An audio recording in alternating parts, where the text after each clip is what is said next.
So I was presented with a situation either last Thursday or Friday. And at the moment, you know, I'm working in construction. I'm an electrical tester. I'm working on a high-rise tower block. At the moment, there's 45 floors, but at the end of the project, I think there will be about 52 floors. So very tall indeed.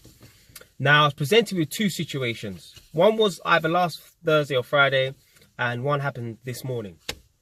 Now, I'm going to give you the situation. I want you to comment below what you do in situation one.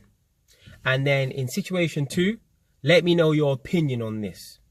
I will make a response video with how I would respond to situation one and my thoughts on situation two. But that will be a separate video. So situation one, as I said, I'm a tester, and there was a nice older man I used to talk to. He was a cool guy, and it was quite interesting. The first time I ever got in a conversation with him, he's a Christian, and obviously I'm an atheist, so I don't believe in God and stuff. And then we were debating about, you know, monkeys, you know, evolving into humans and stuff like that. Well, he said, oh, why are there still monkeys if they're humans now and stuff. So we had a nice conversation and stuff. And I don't know, I've probably known him a week or so, whatever. And either Thursday or Friday, he called my name and I said, yo, what's up? And he came into the flat that I was testing and he said, I've just had a massive argument with the supervisor.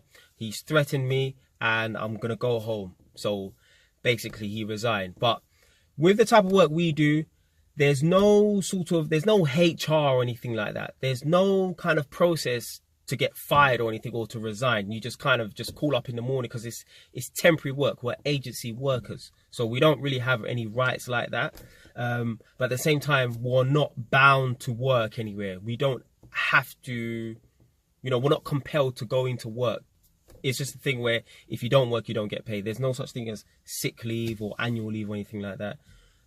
We're agency workers. We're like on a 0 hours contract, if you want to call it that. Anyway, he had a situation with the supervisor and words were exchanged. And the supervisor said to him, because he's an electrician, he has to carry out certain works, right? And he said to him, if you make another mistake, if you miss something out again, you are gone. Now, what he did was he didn't wait to get fired or anything like that or to get let go. He just decided to just leave because he didn't want to feel like he is walking on eggshells. Because, you know, he felt like he was under scrutiny now. He thought, you know, any wrong move, he's basically treading on thin ice. So he decided to leave rather than make a mistake and get fired. So that's situation one.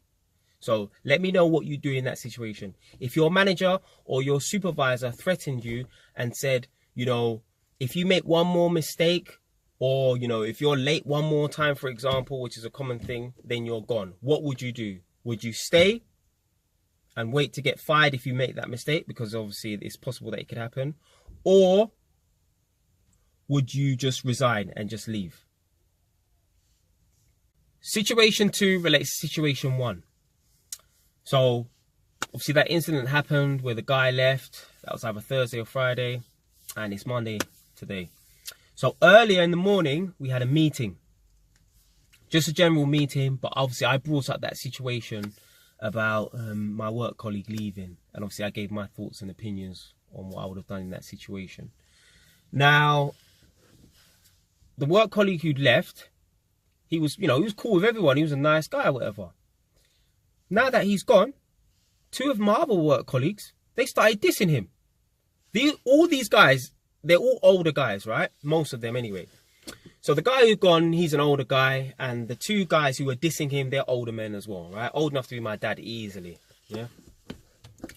Now they start dissing him, and they're calling him all different names, a cunt, and this and that, and, you know, F him and stuff. Now I'm way at the back of the room, and I'm thinking to myself, wow, that's how you talk about people. Anyway, one of my work colleagues, who's a tester as well, was sitting right beside the two guys who were dissing this guy that resigned, yeah?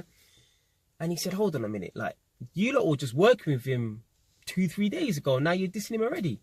One of the other guys said, yeah, I was out with him last night at a pub having a drink. I'm like, well, okay. He said, one of the guys said to my work colleague, that's the problem with your generation, talking about us 20-year-olds, young people. You lot are too soft. We're real men. We slag people off. behind their back. So I'm standing there thinking to myself, all right, okay, cool. That's what your opinion on it. Your opinion is real men slag people off behind their back. Okay, cool. So I was just quite shocked that someone could leave the workplace on a particular day, and 2-3 days later people were dissing him, and they're going out with him for drinks the day before, and they're dissing him like he didn't even exist to them. So let me know what you think of that situation. Let me know if you think, you know, it takes a real man to slag someone off behind their back, and people who don't slag people off behind their back are softies. So if you like the video, subscribe. If you don't like the video, change your station.